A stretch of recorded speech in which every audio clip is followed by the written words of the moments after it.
My name is Dr. Steven Siegel. I'm a general surgeon who also specializes in gastroesophageal disease, as well as minimally invasive GI surgery and abdominal surgery, as well as advanced upper and lower endoscopy. Today, I'm going to be doing a video as part of our session of Walk with the Doc. You can see my practice here is at beautiful Advent Health Kissimmee, where our hospital is undergoing major growth, and we are happy to take care of our patients here. So let's get started. One of the more common diseases that I treat as a gastroesophageal surgeon is acid reflux, or GERD, gastroesophageal reflux disease. This is a condition where stomach acid escapes the stomach and travels up the esophagus. It can cause common symptoms such as heartburn, but can also cause some atypical symptoms such as cough, voice changes, chest pain, and other respiratory symptoms. This disease is primarily treated medically with any sort of acid blocker, such as a proton pump inhibitor, which would be something like omeprazole, or an antihistamine or an H2 blocker, such as Pepcid. When these symptoms persist despite maximum medical therapy or a long time on medical therapy, we start to have discussions of if an anti-reflux operation is right for you. But before we get to that point, we want to make sure you have the appropriate diagnosis. Classic symptoms are often treated medically without any sort of diagnostic testing. But if the question is debatable, the disease is unsure, we can test for it. The most common way we test for acid reflux is with what's called a pH study or an acid test. Most commonly, this is a wireless Bravo study that's performed during an upper endoscopy, where a small microchip is placed on the esophagus and takes readings for 48 or more hours to test for acid reflux. There are more old and traditional methods to test for us, which is a catheter down the nose into the stomach that can test for it for over a 24-hour period. But this test is less commonly utilized. There are other things to work up for patients before we start talking about reflux surgery, such as how well their stomach and esophagus function or motility testing. But these are conversations to have with your surgeon when you get to that point and you're seeing a referral. What I find to be the most important things about managing acid reflux or GERD are two things. One, I want my patients to be comfortable. I don't want them to be struggling and very symptomatic. It doesn't make much sense to be on antacid therapy if you're up all night with acid reflux and quite uncomfortable. So the most important thing is to make sure first the symptoms are controlled, that you're on the appropriate dose and we have the appropriate diagnosis. Secondly, long-term acid exposure to the esophagus can start to cause damage to the lower part of the esophagus.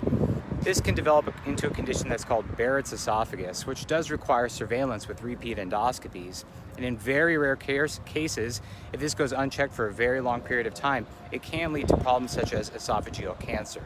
So, if you have acid reflux and it's not managed or it's not treated, it is important to see a provider. You can start with your primary care doctor or a gastroenterologist to start with medical management. Some people may ask, when is it time to see a surgeon? And that's an appropriate question. I think the best time to see a surgeon is when you've been on antacid therapy for a long time and it's not helping with your symptoms. Certainly at that point, it's worth discussing an anti-reflux surgery. But also, I find that patients often get labeled or told they have acid reflux when they don't. They may go to the urgent care or the emergency room at some point and say, I have some stomach pain or have some nausea, and some provider may think, okay, these could be typical symptoms for acid reflux, and they start you on a antacid medication, and they add to your chart that you have gastroesophageal reflux disease, and then you tend to stay on that medicine for the rest of your life, and that diagnosis is attached to your chart, and you just kind of go on thinking you have acid reflux. Oftentimes, it may be something else. Maybe you had some gastritis or an ulcer or something else, and you don't need to be on antacid therapy.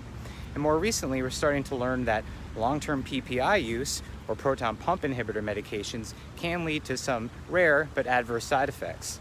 So if that's the case, again, it's worth checking that you have the right diagnosis and it's being appropriately managed. Okay, so we've determined that you truthfully do have acid reflux. You've been on long-term medications and they aren't working out well, or you don't want to be on medications anymore and you want to talk about what are surgical options for reflux disease. I put all the surgical options under the umbrella terminology of anti-reflux operations.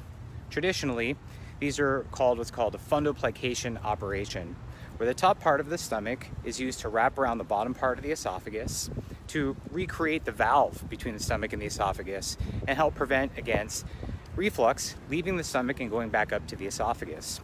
These are tried and true procedures. They've been around for decades and decades, and they are very successful in treating acid reflux. I perform these surgeries all minimally invasive, which means laparoscopic or robotic surgery. For these procedures, you only have about 4 or 5 small, maybe about 1/4 inch or smaller incisions, and no big incision to recover from like old school surgery. Patients are often in the hospital for one night and ready to go the next day. There is a newer form of anti-reflux operation. It is a ring of magnetic beads. It's called a Lynx device. This device is placed at the bottom part of the esophagus. So as opposed to taking the stomach to wrap it around the bottom part of the esophagus, this ring causes a little bit of pressure around the sphincter to help prevent against acid reflux coming up into the esophagus. All of these are options for an anti-reflux operation if patients meet the appropriate criteria. And I'd be happy to see anybody in my office at any point to talk about GERD, hiatal hernias, any other gastroesophageal disease, or any sort of abdominal or gastrointestinal issue that they feel needs to be worked up.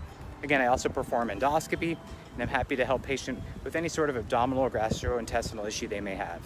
Thank you so much for your time. If you have any questions, I'd love to see you in my office.